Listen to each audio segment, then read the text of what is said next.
اهدنا الصراط المستقيم.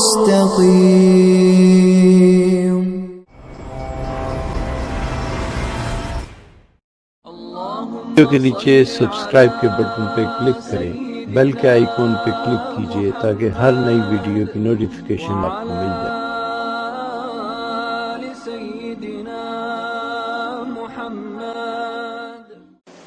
السلام علیکم ورحمۃ اللہ وبرکاتہ۔ آج کا دن امت مسلمہ کے لیے انتہائی اہم دن ہے۔ یہ تاریخ کا بہت بڑا موڑ اور مستقبل کے ایک بہت بڑے دروازے کو کھولنے والا دن ثابت ہو سکتا ہے۔ آج 1 جولائی ہے اور اسرائیلی حکومت نے مسجد اقصی کے ارد گرد کے پورے حلقے کو اور خود مسجد اقصی کے حصے کو اپنی حکومت میں مکمل شامل کر لینے اور اس میں یہود کو بسانے کا اعلان کر رکھا ہے۔ ظاہر ہے اس اعلان کا ترجمہ یہ ہے کہ آج سے 1 انچ زمین بھی فلسطینیوں کی اپنی باقی نہیں رہے گی، ان کی کوئی ملکیت نہیں ہوگی۔ اور آج ہی کا دن وہ ہے جب مسجد اقصی پر مکمل قانونی صرف دعویداری ہی نہیں بلکہ ملکیت کا حق اسرائیل کا ہو جائے گا۔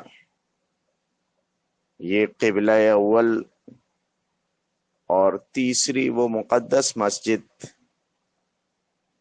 جس کو سب سے پہلے معراج کی رات میں نبی اکرم صلی اللہ علیہ وسلم نے فتح فرمایا تھا، تمام انبیاء کرام علیہم الصلاۃ والتسلیم نے، جن میں 40,000 انبیاء بنی اسرائیل جن کا وہ قبلہ رہا، وہ سب کے سب موجود تھے اور انہوں نے صف میں پیچھے کھڑے ہو کر اور حضور کو امام بنا کر حضور کی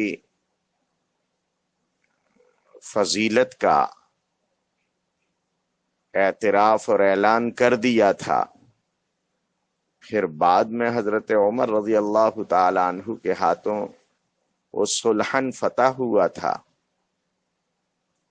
آج اس پر مکمل ملکیت اسرائیل کی ہونے جا رہی ہے۔ ظاہر ہے کہ مومن کو اپنا ایمان اتنا برقرار رکھنا تو فرض اور لازم ہے کہ وہ ایمانی شعائر اور دینی علامات کو اسلامی ملکیت جانے اور اگر وہ اس ملکیت سے اللہ کے وقف سے چھینے جاتے ہیں تو اس پر اسے بے چینی ہو، صدمہ ہو، تکلیف ہو۔ چاہیے کہ لوگ آج روزہ رکھیں، اللہ سے گڑ گڑا کر اپنے گناہوں کی معافی مانگتے ہوئے مسجد اقصی کے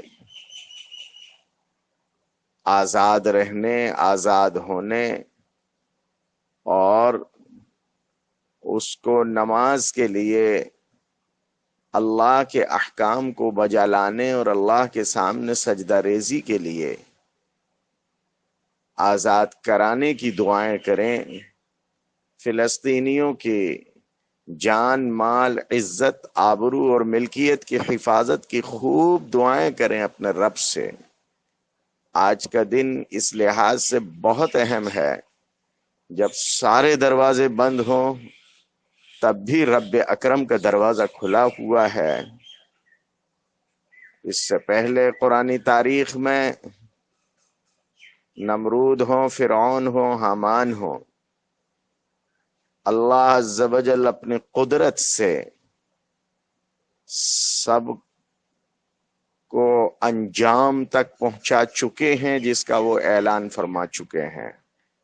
قوم لوط رہی ہو، قوم عاد رہی ہو، قوم سمود رہی ہو، قوم نوح رہی ہو، اصحاب ایکا ہوں، قوم شعیب ہو، اللہ عز و جل نے سارے شرپسندوں کو کیفر کردار تک پہنچایا ہے۔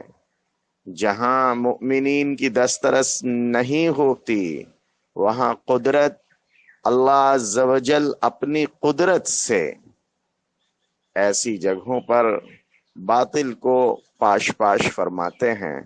اللہ عز و جل اپنی ہی قدرت سے ان مقامات مقدسہ کی حفاظت فرمائے، حرمین شریفین کو اور مسجد اقصی کو سلامتی نصیب فرمائے، اور امت کی سجدہ ریزی کے لیے اور دعاؤں کے لیے اور اللہ سے تعلق کے لیے ان کو ہمیشہ آباد رکھے۔ اس کی دعاؤں کا اہتمام اس وقت میں ایمانی علامت ہے۔ اللہ تعالی ہمیں اس کی توفیق عطا فرما دے۔